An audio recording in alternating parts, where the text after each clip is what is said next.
Oh, hi. It's Donna Amanda here in Italy. I hope all the technology is working well. As usual, I've got my very bright light so you can see me. I'm super excited about this evening because we're going to be talking about a subject I get asked about every single day of my life, and that is please tell us what we need to know to find out how we can live on our social security in Europe. Now, I have covered the subject before on Italy. Tonight I'm going to be covering Europe because it's pretty similar. There's slight differences, but the elective visa or the inactive visa, as it's called in France, has more or less the same stuff. So I'm going to be covering broad strokes tonight. I know exactly what happens in Portugal because I've helped quite a few people move to Portugal, and I know what happens in Italy, and I know what happens in France. So we're going to talk Europe tonight, but I will cover some particular things that happen in Italy and in France. And so whichever country it is that you're interested in, stick here because we will cover it. Okay, great, lovely.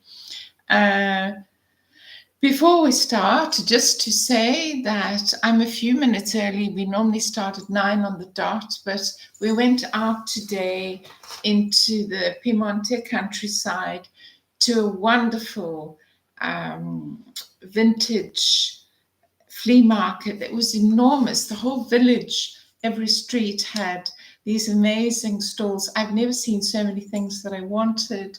And stay tuned next week, and you should really subscribe and press the bell because I'm going to cover that flea market. And we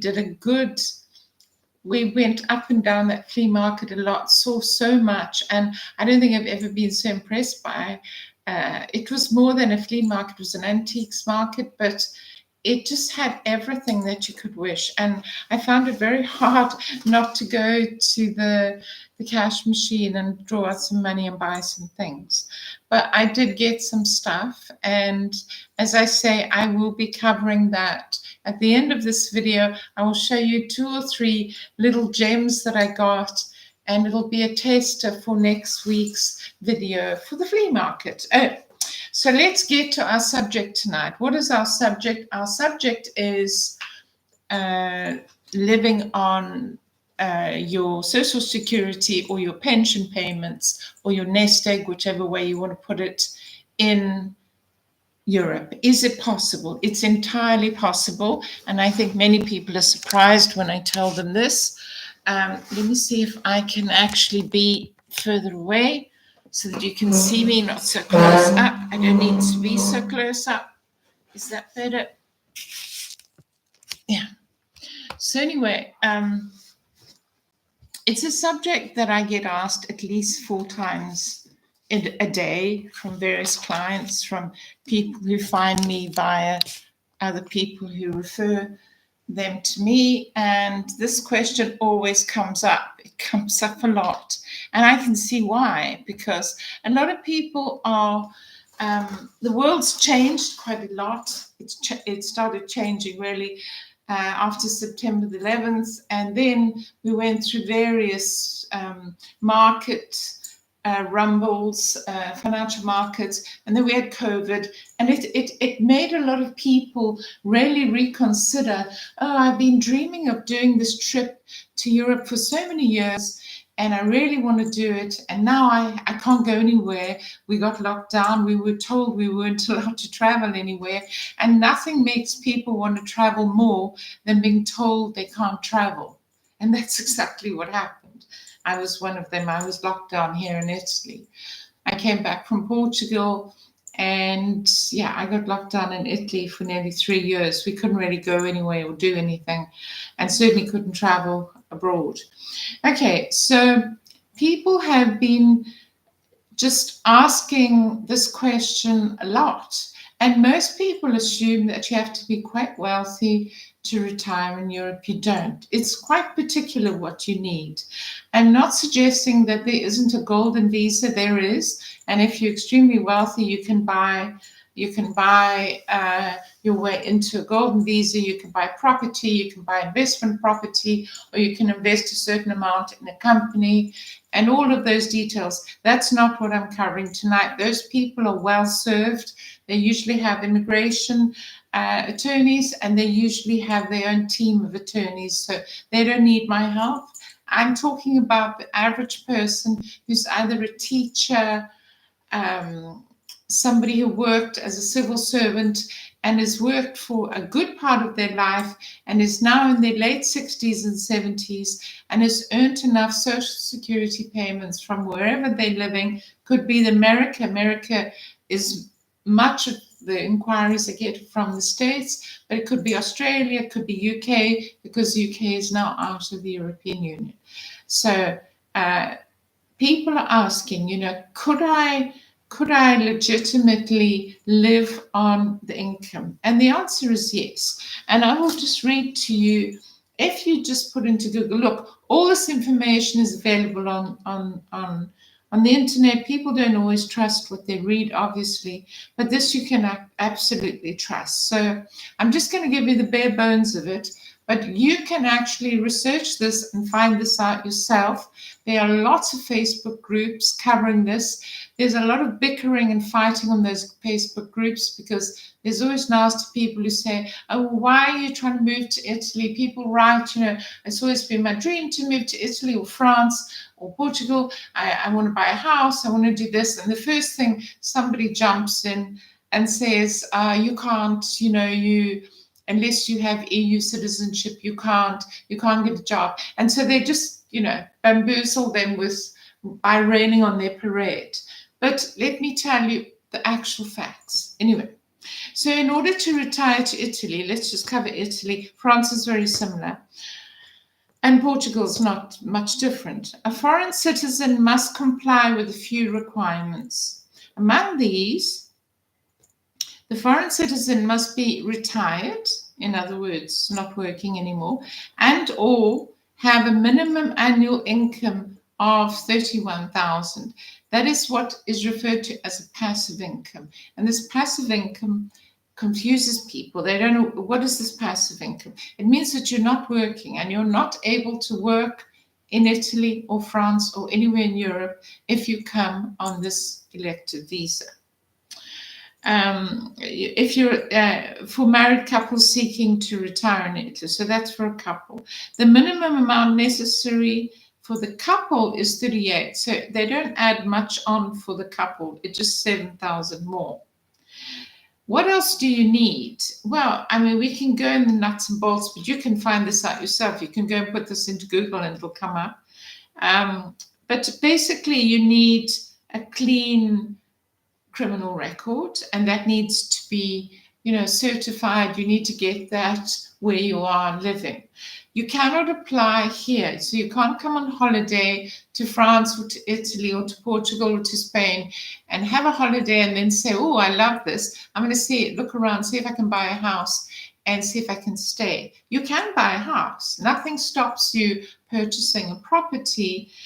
But one of the things that's very disappointing for lots of people, and I almost hate saying it because it kind of bursts people's bubble, is buying a property doesn't grant you any extra privilege towards residence. It doesn't. There are lots of people who bought a house in Italy, in France, in Spain, and have now discovered that they can only spend 30 days there out of 90. So 90 days out of the year there, and out of 180. And then they have to leave the Schengen countries altogether. So they can't just go somewhere else in Europe. They've got to leave. They've either got to go to Ireland, Northern Ireland, which is now out, or UK, or they've got to go to a country that's not in the EU Schengen agreement. So, and many people ask me, can't I just go to Ireland? Well, Ireland is in Europe, so you're not getting out of Europe, but you could go to UK. Part of UK is Northern Ireland, obviously. Okay, so So this is very disappointing for people, and I can see why it would be disappointing, because many people bought a home, did it up, and thought, I'd love to spend more time there, which is why people got so upset when during COVID they were told, sorry, you can't go to your holiday house, you can't escape there. And so it just increased people's desire to want to come to Europe, to be in Europe, and to enjoy their house. And we can't argue with that. I'm exactly the same. Okay, so you need a clean criminal record, obviously. You need to be able to put down, I know this in my sleep, I could recite this, but I'm wanting to read it from here because I want you to go and do your own research and to look and see that all of this information is freely available. It's not tricky, it's not complicated. The complicated part is you must apply in your consulate, in your country, where you are, before you come here on holiday and hope to stay. You can't stay. You can come here on holiday, certainly, and I always suggest that people do, because it's great. You need to go and have a good look around, maybe stay in a couple of places and research cities. I get questions, I see questions on the groups every day. Which city would you suggest I live in? I don't know. I don't know what you like. I don't know. What I might find absolutely enchanting and lovely, you might find ultimately boring and not good enough. So I just say, be realistic, do your research, come and do a long trip. Come and look around, come and look at the north and the south. I live in the north. I have just about always lived in the north. I lived in Tuscany, in Lucca. You can go look at my story. I put it up there on that side, I think it is. I started in Lucca for a couple of months looking after a villa for a friend, and then went on to stay. But that was during, when UK was part of Europe. I had British passport. And yeah, one thing led to another. I got a job working in a villa in those days. And yes, and then moved to Milan, started my company, and did language learning to second language acquisition. And it was, and I this is my 22nd year. So I've lived on Lake Como, and now I'm living in Piemonte on Lago Maggiore, but I've always been up on the lakes, and I've always been an hour from Milan, or even less, 30 minutes from Milan. I used to be in the house that I renovated. I'm now in Lago Maggiore, and so I'm always close to Milan, always worked into Milan, which has been really useful in terms of helping people with their documents or whatever, because most of the stuff you need to do is either in Milan or in Rome. Okay, and Milan to Rome is a quick train ride of a couple of hours. Okay, so the tricky part of this, or let's say not even tricky, the crucial part of this is that it has to be done in your country. And getting an appointment for the consulate is pretty difficult because there's a lot of applications. I just did a search today on the amount of people who have retired, foreigners who have retired on the selective visa in Italy, and it's running into the hundreds of thousands. So if we look at foreigners in Italy, that's a different story. That's 5 million. I did a video on it last week. You can also go and look at that if you want to. It's a short video on. So there's 5 million foreigners. The majority of those, the biggest portion of those, are in Lombardia, which is up in the north. Lombardia is the province in which Milan is in, Lake Como is in. Yeah, it's Lombardia. Much of Lago Maggiore is, and then the second in amount of people is Piemonte, which is another huge region which I now live in, which runs up to Milan almost, on the western side. And then we go on to places like Tuscany, and surprisingly the south goes down to about 5%. So Lombardia is the biggest, I think 13 or 14%. Of foreigners live up in the north. But the south is deeply attractive to people. It's got lovely beaches, the wonderful food, lovely stuff. I'm not going to make this a travel broadcast because I covered that in other videos. There's so many things to love about Italy. France, similar. Wonderful villages. You know, you can, if you're obsessed with Paris, many people are. There's Paris, there's Fontainebleau, there's just so many amazing places to be. And then there's Lyon and down to the south, and Nice and the whole south of France, and then up towards Normandy. And it's a joy. It is a joy. It's just like a pastry shop with a million beautiful cakes. It's hard to choose a village, and people often ask me to help them. And it's one of the biggest challenges is choosing this village where people are going to be happy and live out their dreams. And is there good medical services nearby? Will they need to have public transport? Because can they go to their doctor's visits or whatever? And that is something not to overlook. And I'm going to talk about that. But let's just stick to living on the social security payments, which is what I want to focus on tonight. Okay, so let's go back to this amount of money that they're asking you for. And then we can cover the other questions. If you've just come in, do yourself a favor and go down and put your name in the chat box. Tell me where you're joining from, and then I'll look just now. And if you want to put a question down there, I'm sure we can get to it. But please do put your name down there in the chat box so I can welcome you, and I can also see who's joining from where. It's nice for me to know that. I make these videos to help people. It's free, and I really would appreciate a like. You can go like the video right now. I won't object. Thanks so much. Okay, those who plan to retire in Italy or France or Portugal, the possibility of doing that under specific conditions imposed by the government, among which applying for an elective residence visa, as I just mentioned.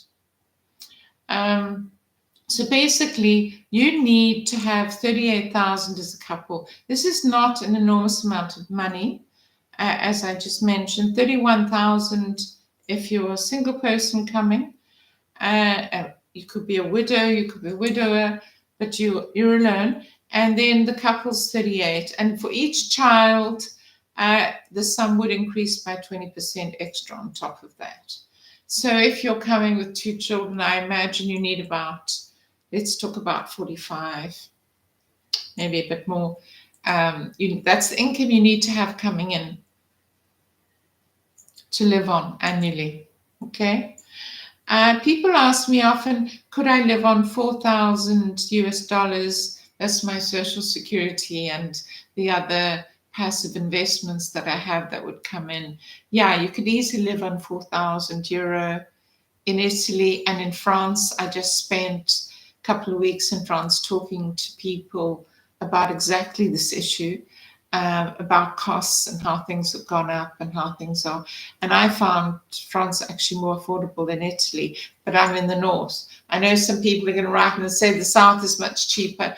Well, we're talking across the board. There's some things that are cheaper, there's some things that aren't. But rent is generally cheaper in the south for obvious reasons. Okay. So this type of elective visa is only for non-EU citizens. If you're an EU citizen, this is another question that comes up. If you're an EU citizen, you have full rights to reside anywhere you like in Europe. You simply have to go there, hopefully not have a criminal record. You have to go there, register for residence in the mairie if it's in France, or the lodger in Portugal, or the comune here in Italy, and in Spain the same. And you have to register for residence and you have to pay tax. But you don't have to ask permission to live, and that is what we call freedom of movement in Europe.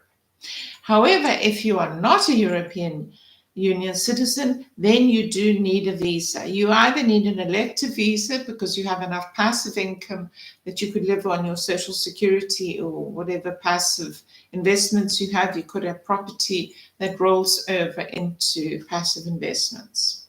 You need to ask your accountant, whoever does your books, and you need to ask your tax guy because you will be taxed in Italy. That is the news that perhaps you were hoping it was tax-free. It isn't. But many people talk about the 7% in the certain regions in the south, certain regions that they're trying to develop, and they've offered this special 7% tax break. Okay, well, so that's good. But be aware that some of these 7% tax break places that you might look at might not have the services you need. You need to look very carefully at whether you can get what you want in terms of a house there, in terms of the lifestyle you like, in terms of maybe being able to just walk down and get a coffee or go and shop all day and not have to get in a car. This is what you need to look at. Okay. So unfortunately, yeah, tax is always an issue. And if you're American, you're never free of American tax. And we're not talking about tax tonight because that would take up the whole session. Okay, so basically the question remains, and I keep saying the same thing. Can you live on a social security annual income that you get? If there's two of you and you're both getting social security and it amounts to more than the 38 and maybe it's 40, 45, you can live very well in Italy on that. You can live very well in France on that. You can't buy a manor, you can't buy a huge house, but you can buy a modest house in France for 140, 150, even less if you're prepared to do a bit of work. But I always think you should be realistic. You should try and perhaps not have to move into a ruin and have to try and fix it up while you're trying to settle in. That's just stacking the odds against yourself. So you can, certainly in Italy, perhaps not in Milan and certainly not in any of the major tourist cities, but you could look at getting a very livable house with 2 bedrooms, 2 rooms downstairs, 2 rooms upstairs, and maybe even 2 bathrooms. It could be an apartment or a house between 100 and 250. You can do it. You really can. And I know some people say, well, no, because it's going to cost 400,000. That's fine. If that's what you want a bigger place, you want a swimming pool, or you want, I don't know, you want to look onto the sea, you want to be near the coast, yes. But it's perfectly, you can find a livable house in Italy, depending on the village, the size of the village and the region, from 80,000 up to 250, 260. For an average couple who wants to retire and just maybe needs a spare bedroom and a 2-bedroom place, using one as an office, and a nice kitchen downstairs, and it can all be livable. Obviously, you can upgrade it and you can change the kitchen and you can make it more to your own taste. That's all possible, but it's still livable, and you need it to be livable. Otherwise, for the first 6 months, you can't be adjusting and settling into Italy because you're going to be as miserable as anything, because everything is going to be falling around your head. If you've bought a ruin and you need to fix the roof or whatever because it's leaking on you, this is not a good way to start your retirement. But people do, because they get caught up and they feel they have to race against time. So they weren't planning on giving up, and maybe they retired 5 years in advance of what they thought they would, and then they're going to play catch up. If you play catch up when you're already stressed because you're moving and adjusting to a whole brand new country, this is not a good idea. And I see people fall into this rabbit hole often. Okay, so let's look at how could you live on this money. So let's make it a nice round figure of 40,000 a year. Okay, so there's 2 of you. You're coming here. You could be in your 50s. You could be in your 60s. Italian government, the French government, The Portuguese government doesn't say, oh, you're not old enough to retire yet. If you have those payments coming in as a passive income and you can prove it and you can show records that a year before this income has come in, it's fine, you qualify. The other things are that you need to negotiate a year's rent because you're given a year, and it's to make sure that you want to stay, that you like it or whatever. So you're obligated for that year. And then after that year, if you don't want to stay, you can go back to wherever you came from. And nobody's going to cry over that, except perhaps you, because you have more experience. But I always say that there are no mistakes because you've learned something that you thought you wanted and actually it was something different. And there's no problem. And there's no judgment, certainly not from me. I just want people to be happy and to have what they want. And yeah, you can find what you want. I suggest that you don't perhaps listen to people on Facebook, and that you don't perhaps listen to all your friends who perhaps can't do it, so they have sour grapes and they tell you that it's this and it's that and whatever. And there's all these horror stories of people's, roofs falling on their heads in the middle of the night. Just ignore all of that stuff. That happens 5% of the time. And let's just go with the 95% of the time where people get more or less what they want. But maybe they're not happy anyway, because maybe they didn't realize that they didn't want to be so far away from their parents as their parents get older. Whatever. We're not going to cover that tonight. We're just going to cover the money side. So what does it cost for two people to buy groceries and eat? So I'm going to take the average. I don't eat steak all the time. I don't eat exotic fish and, I don't know, lobster and whatever all the time. I think I eat a pretty, okay. I eat very well. And the people that I know, whose income I know, who I have, I mix with every day. I would say for two of you, you could cover all your options for 100 a week in terms of food, toilet paper, whatever.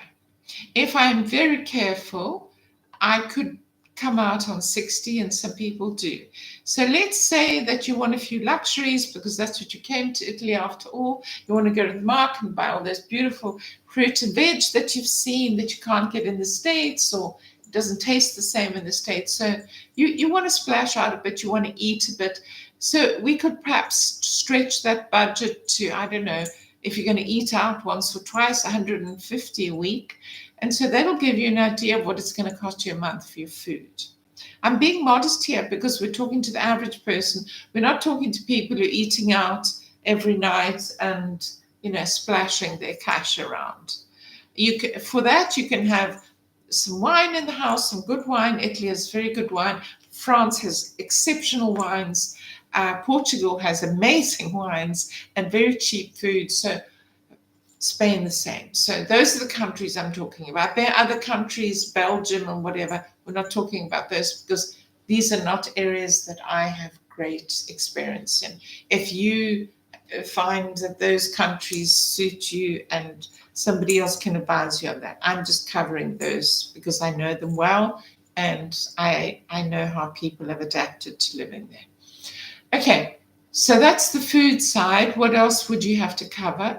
Well, you're going to have to buy health insurance for the first year because remember, you're on trial for a year. Then you renew that year. If you decide you want to continue with the selective visa, it gets renewed and you're going to have to buy insurance again. And eventually, you will be given a 5-year, if you pass all these hurdles, you'll be given a 5-year permanent residence to stay in the country, whether it's France, Italy, whatever. And that 5-year thing, in France, the carte de séjour, here in Italy, the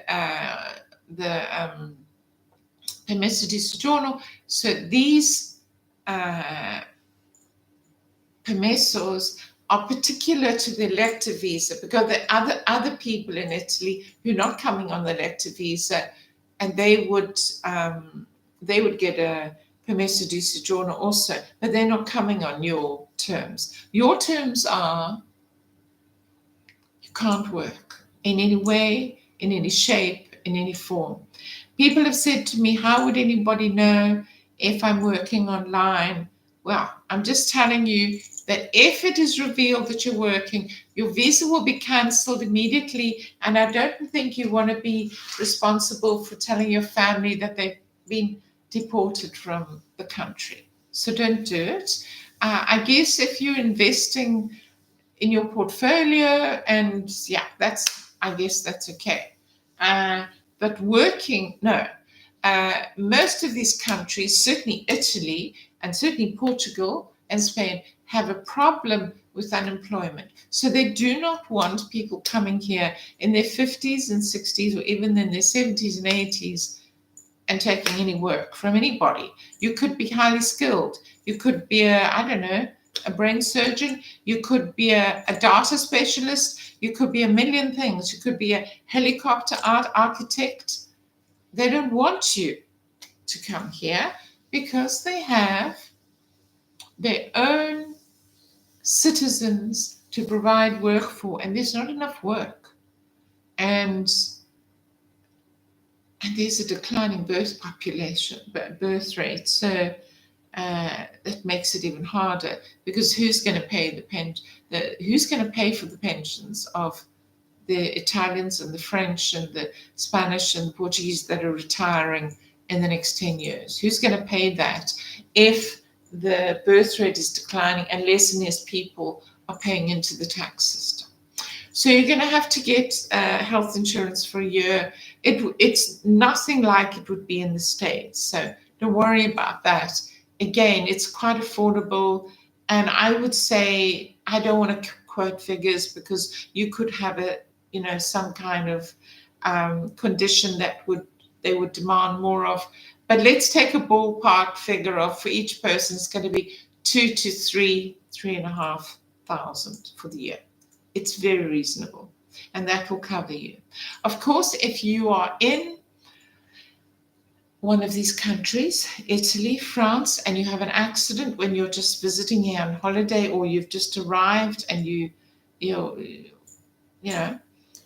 be covered in a hospital. They will look after you, and depending what treatment you have, they will save your life. Obviously, they will not ask you for your medical card, but you should never travel without medical insurance. COVID should have taught us that. But yeah, so you'll be treated and then you claim it back from your medical insurance. Okay. So, but if you're living here, obviously it has to be different. After you've passed the hurdle of the first year, the second year, and then they're giving you the 5 years, you then become a resident. You go to the comune, and you can now, because you become a resident, a permanent resident, and the clock starts ticking, and you can now go and get state. You have to register for it, and you can get state medical coverage. And as a permanent resident, what happens is, if you go and have an X-ray, or you have whatever you have done, a visit or whatever, a blood test, whatever, you normally have a tiny little ticket that you pay. It's not like co-pay in the States or whatever. It's simply, let me give you an example, because otherwise it doesn't really make sense. You need a blood test. You might pay 5 to 10 euro for that, your little part of that ticket. It's basically to avoid people just using the system because they can. And so you do have to wait, because everybody is covered by the state, and you might have to wait something. And if you have the means, a friend of mine last week had paid for an eye operation because she had to wait nearly 2 years to have the operation, because they had a lot of a lot of demand for this operation. So she paid for an operation, had it done privately, and she found it quite affordable. So if you do have savings and a nest egg, there's always that option. You don't have to be at the mercy of needing an urgent operation and waiting for the health system.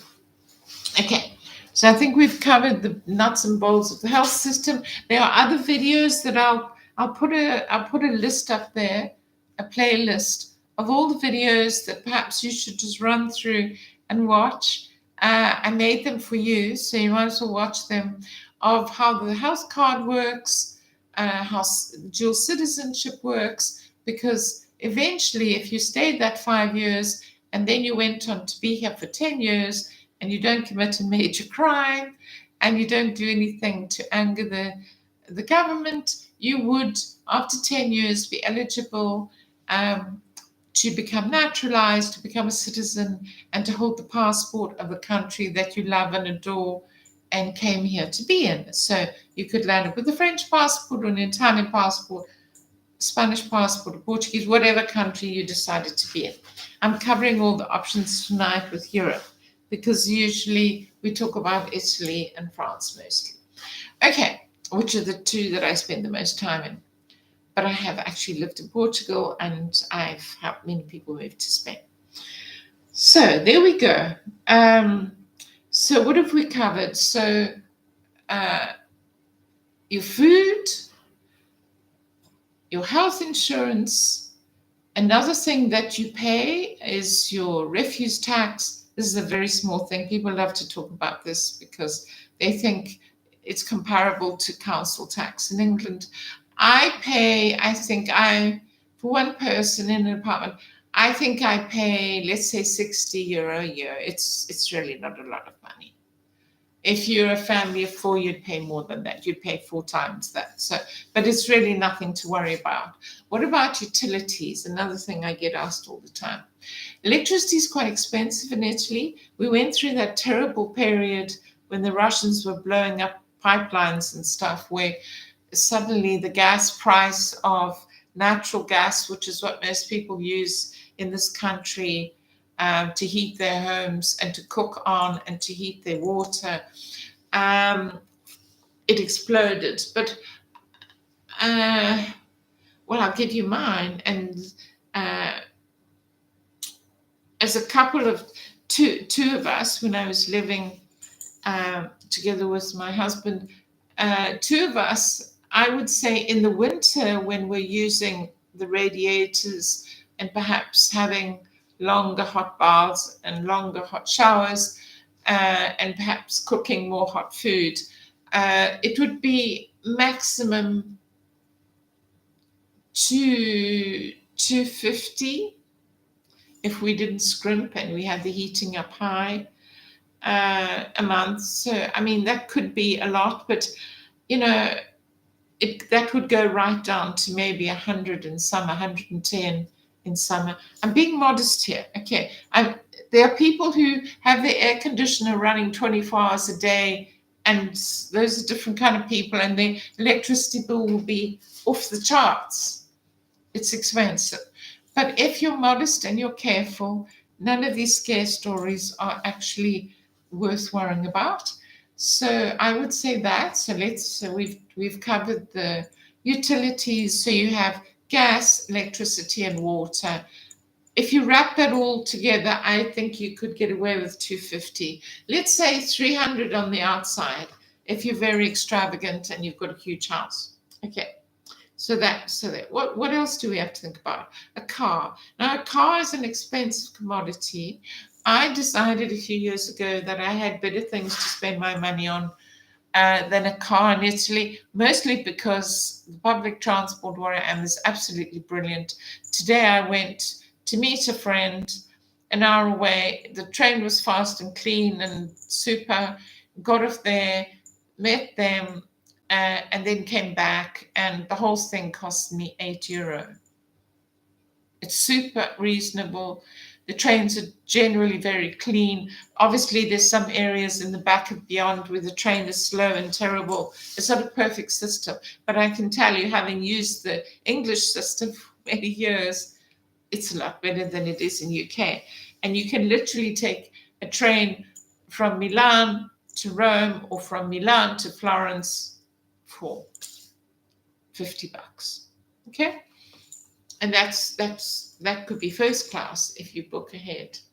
Okay, so a car can be expensive. You have to license it. And most importantly, and this is where the rubber meets the road, excuse the pun, you have to license yourself. So one of the most common roadblocks that people who've moved here for their retirement encounter is when they discover that after a year as an American, you have to rewrite your entire license. Your driver's license expires, you have to rewrite it, and you have to rewrite it in Italian. Yeah, not good.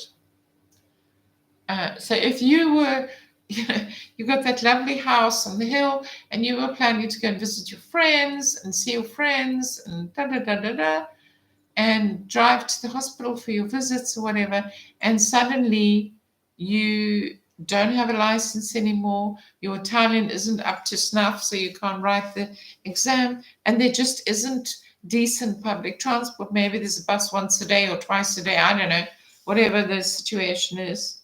This is why I always say pick your spot carefully. Pick a place where you can walk to the doctor, walk to the clinic, walk to the shops. This is the beauty of Europe. You can live in the city center. This is not, the States where in Miami, where you want to live in the suburbs and be down by the water. You can literally live. I live in the historical center, and everything I could possibly need is 5 minutes from my door. This gives me huge, huge peace of mind. I can walk to the doctor. I walk to do my groceries. It also helps you get exercise. You won't have to pay for that expensive gym membership because we walk everywhere here in Europe. Well, I do. I try to aim for 6 to 8 kilometers a day. I walk to do my groceries. I carry it all back. I do that 3 times a week. Here in Europe, we tend to like to buy a little bit of things every day. We get fresh bread and maybe other bits and pieces, fresh fruit and vegetable every day. So we walk a lot. And then we walk down to have a coffee with friends. I walk up the hill to the beautiful view site. That's my morning walk. And then I come down again. So, if you're living in a place where there's nature and beauty, that's your entertainment, and you don't need to be sitting in Starbucks blowing $20 a day because it adds up. There are no Starbucks in Italy. There's one in Milan. There could be another one somewhere, don't quote me. I think they've opened one in Florence, which is sacrilege. But you can get a coffee, an excellent cappuccino or espresso, whatever coffee you drink, latte, from €1 to €3, and it's perfectly made, and it's in a gorgeous environment, and it's fabulous. That's what you came to Europe for. And you can have some little pastries if you want with it, or whatever you want. So that is not expensive. What is expensive? Childcare is expensive, extremely expensive, which is why the birth rate is so low. But if you're retired, you're not worrying about children unless you bring your grandchildren with, in which case, I guess, yes, that would affect you. But childcare is expensive. You can also, if you want to hire someone to clean your home, you can do that. I don't have one. I haven't ever had one. I feel like I prefer to clean my own house, but you can get one, I would say, from 10 to 20, depending if it's in a city or in the country. 10 to 20 euro an hour is the going rate for a cleaner. What else do we spend money on? Come on, help me. Let me see who's commenting down here. Let me see. Oh, okay. Don't forget to go up and like the video, everybody. I think I've zoomed this out too much. Please like the video. Yeah, it helps me enormously on the channel because then YouTube will suggest these videos more, and that's good. And that's what I should have been doing, because now you can see me. I had it zoomed out too far. Yes. So we've covered your rent, or if you're buying, medical insurance, driving a car, utilities, food, all of that sort of stuff. something that could be expensive is if you've put some of your nest egg down to get a house so that you can live in this house. That could be really expensive. But people often ask me, is it difficult to get a mortgage? Yeah, it's incredibly difficult to get a mortgage. If you're not resident, Italian banks prefer to deal with Italians that they know, but it's not impossible. And if you spoke to your bank and you discussed it, you may be, I'm not going to say no, because you may find a way, but generally a mortgage is, for a non-resident, is not an easy ride. It's going to be a tough ride. Okay, so we've covered those subjects. So a couple of questions that people have sent me, because so the very first question was, how much do you need? And the other question, which I've already answered, is someone wrote in to say, could I live on 4,000? And I said, yes, you can live on 4,000 or 5,000. You can live very well. You could live frugally on 2,000 a month. There are lots of people in Italy who live frugally on 1,200 a month. This light is now making me hot. I think perhaps I should derobe my jacket. You can live on 1,200 a month quite well, to be honest. You really can. I do. Okay, so other questions. So I've answered those two questions. If you have any other questions, you can drop them in the box. And if you're watching this back later, just do me a favor and put it in a comment. I love to get a comment from you guys, and you know I answer them. Okay. So let's cover some other visa opportunities if you don't make the grade for the elective visa, because perhaps you don't have passive income. So other people let's talk about this. The golden visa, another option for those who want to retire to Italy. The program, which can be accessed by those willing to make a significant contribution to the local economy. This scheme is more flexible when it comes to procedure. However, the financial requirements must meet the investment criteria of the program. There are several investment possibilities available under the golden visa in Italy, and the same in France and Portugal. Portugal recently stopped its golden visa program because they used to have the NHR, the non-habitual resident visa, which I lived on when I was there. And the Portuguese were complaining that their property was becoming unaffordable for locals. The locals couldn't rent anymore because everything was Airbnb'd out. And so they stopped the Portuguese golden visa, on which many people went into Portugal. And so that has been stopped, and they will, I guess, release something new with different, formed in a different way. But as stands now, Italy has this and France has a similar one. Okay, so I'm just giving you figures. It could be different, but all of this is available online. You need to do some Googling. Okay, so business investment in a startup company where the minimum amount is 500,000, so $500,000. And then 1 million in a business venture which meets specific requirements imposed by the government. 1 million in a special project that has significant contribution to the Italian economy. So these are all options. You can get a golden visa this way. You don't need to buy property if you prefer not to. The purchase of the government bonds worth at least 2 million euros. So you could hold these bonds, 2 million euros. But as I said, we're not covering people who aren't having to watch their pennies. We're covering the average person. But I thought I would just answer that because somebody else asked it. Is there other ways if you don't meet the elective visa? Another option which is possible is the digital nomad, and each country has their particular stripes. You generally have to prove that if you're self-employed, that you have earned for the last 5 years sufficient to support yourself. You need proof of this. It can't just be a general idea or letter from your your friend or your accountant. It's got to be provable in your bank.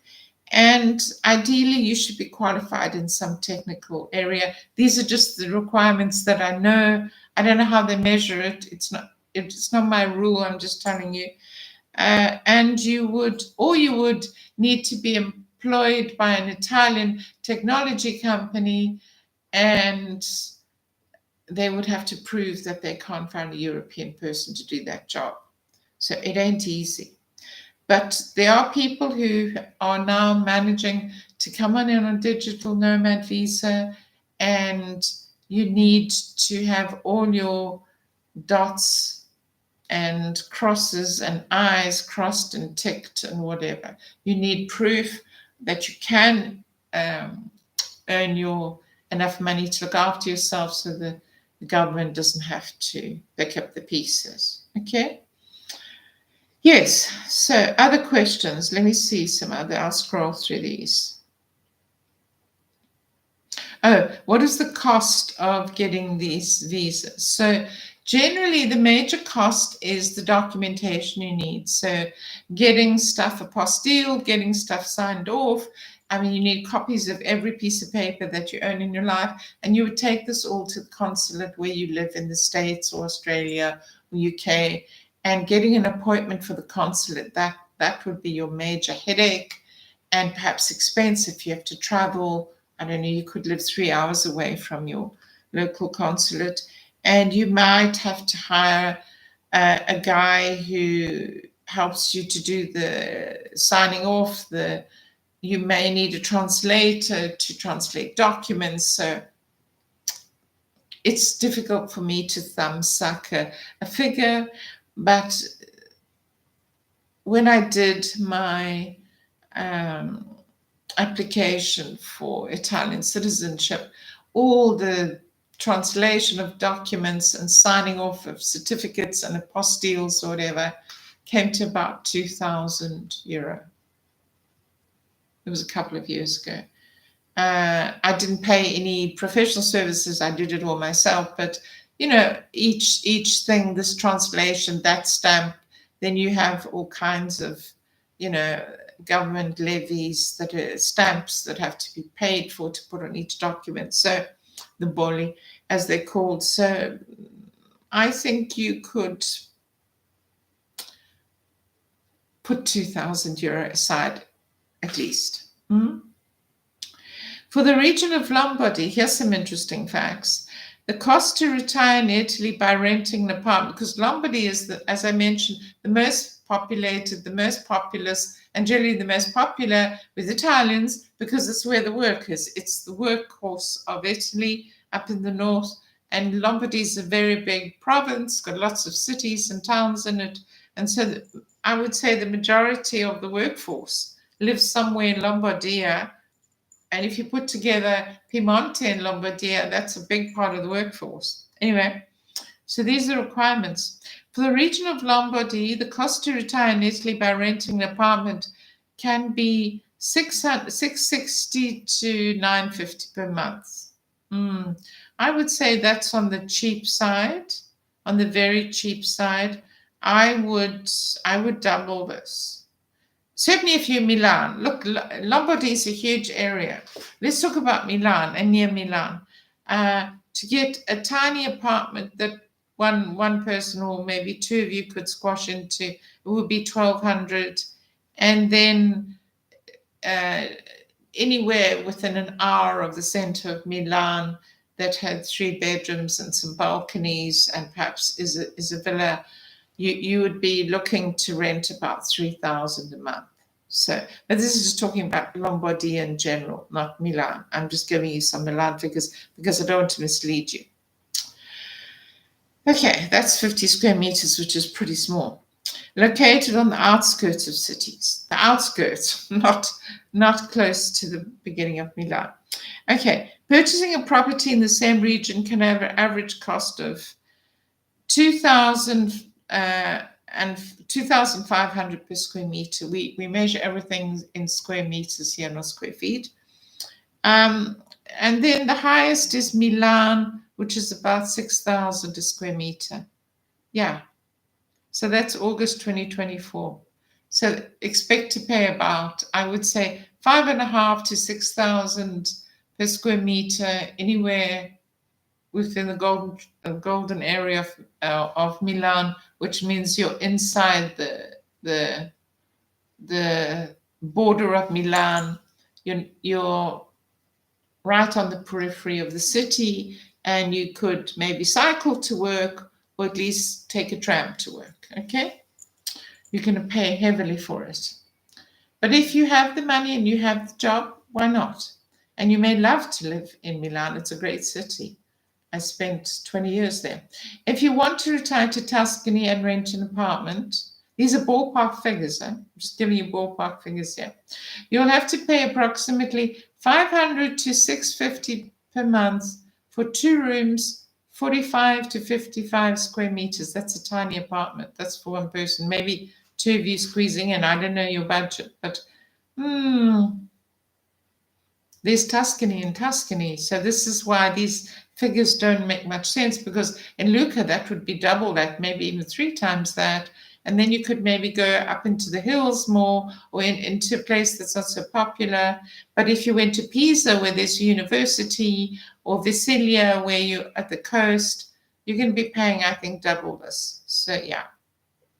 But it's still a lot cheaper than most people tell me they are paying for an apartment outside of London or Chicago or New York. Absolutely. I mean, New York is 40 times the price of some of these apartments. So it really depends where you're coming from.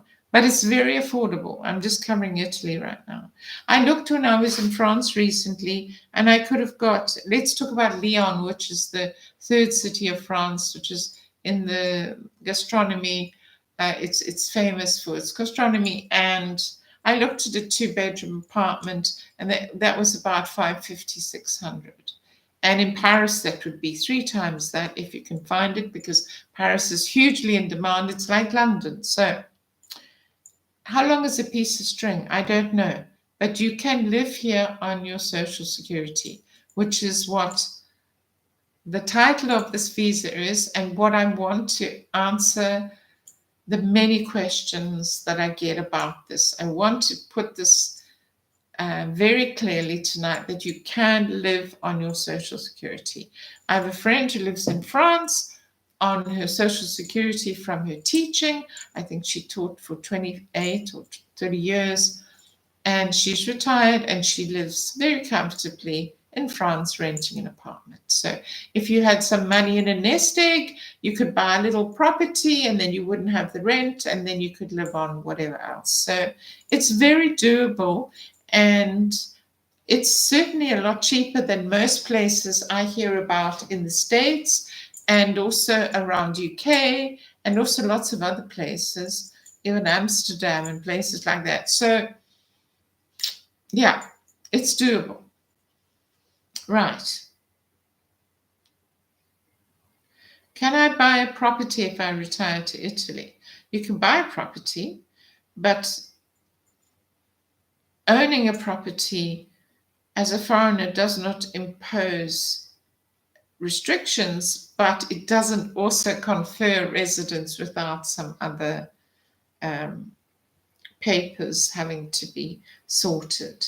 How long does it take to obtain a visa if I want to retire?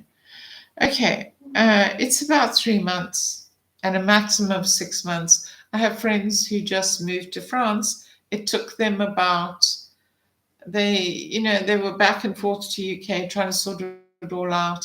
It took them about 5.5 months, but it can take longer. If there's a slight hiccup, or one of your pieces of paper isn't as it should be, whatever, you need infinite patience to do this, but then it gets done, and then you can settle in, and it's not so bad. So I don't want to frighten anybody, but I've seen it take from, I would say, 4 to 8 months. 8 months if something goes wrong and your furniture gets hung up somewhere because you didn't declare it correctly, and you brought your dog in on the wrong thing, and that all becomes very long and drawn out. And So do your research, and I'm here to answer any questions. So down in the description box, I have put my website. You can click on that and you can go and you can make a no obligation free call as a discovery call to find out if you might need some help. And if you do need some help, you can either book an hour's call following that, in which we can cover every issue that you have, and I can help. I can help on the document side or whatever you need, so you can get that help. If you need more help than that, there's a 12-week situation where we can cover every eventuality as these headaches come up. Those are the options that you have. It's in the website, it's in the description box. Go down there, click on the link, and you can book a free call with me, and we can, maybe you don't need help, maybe you're able to do this on your own, but if you need somebody to maybe just look at properties for you and work as a buyer's agent for you. I'm not an estate agent. I don't want to be an estate agent, but I could give you some figures. I could perhaps, look at properties for you. You might need documents doing. You might need to find out tax stuff, all of the stuff. So the link is down in the description box. You can find it there. And I look forward to hearing any of your questions in the comments.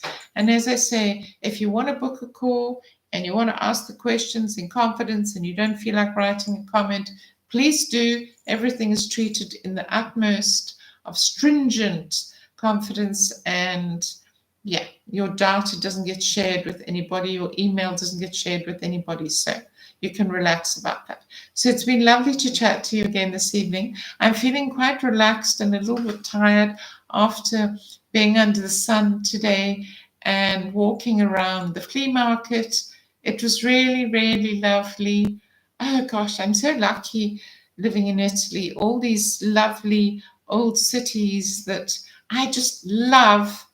An antiques market or a vintage market or flea market, whatever you want to call it. So I'm going to give you a little taste, I promised, of what I got. One of the things I got a few things, but I'm just going to show you one of them that I got, because next week I'm going to do the whole video with you. Look at the chandelier. It's a solid silver, I think you can see it, heavy chandelier. Candelabra. Did I say chandelier? I don't know. It just shows how tired I am. And it's super heavy and lovely. And I love the scrolling here. Can you see?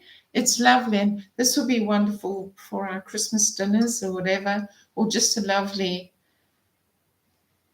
time when we have dinner. Yes, so that's the one thing that I got. I managed to get it at a really good price. There were some amazing other things that I saw, but I'm going to cover it next week. So don't forget to subscribe, click the bell, so that next week you'll come shopping with me. In France, it's called brocante. You go brocante. In Italy, we call it, the flea market in Italy is the mercatino di Pulci, but here we just call it mercatino antiquario. And honestly, it's my favorite thing in the world to do. And I can't wait to go back next month. It's the last Sunday of the month. I absolutely loved it today. And it was so lovely. And two friends that I often go with, I met up with them there, and I helped them because they were umming and ahhing about getting some things. There were some lovely leather jackets and some beautiful leather bags. There was a weekend bag, a leather bag, like a gentleman's bag, that had the brass, frame that you could leave open and it would stand, and then you could pack it. Oh, it was so beautiful. I nearly got it. You'll see. If you join me next week on the video, you'll see the things that tempted me. Okay, so I'm going to love and leave you now. I hope I've covered most of what you wanted me to. And if you, as I mentioned, if you have other questions, let me know in the comments. I'm here. And once again, the link is down in the description box. I'm also on Instagram if you want to get updates and things there, or when you want to send me an Instagram message. I also have a Facebook page, Relocate to Europe. So let me know. See you on the next one. Thanks for joining me again on this live, and I look forward to next week. It's a date, and thank you for all of you who follow along, and I hope you're enjoying what I'm covering on the vlog these days, on the lives, and see you on the next one. And when you watch this back, don't forget to leave me a comment and like the video. See you next week. Ciao, ciao. Bye. Bye for now. So look forward to our next date. Let's see if I can somehow work out how to switch this off.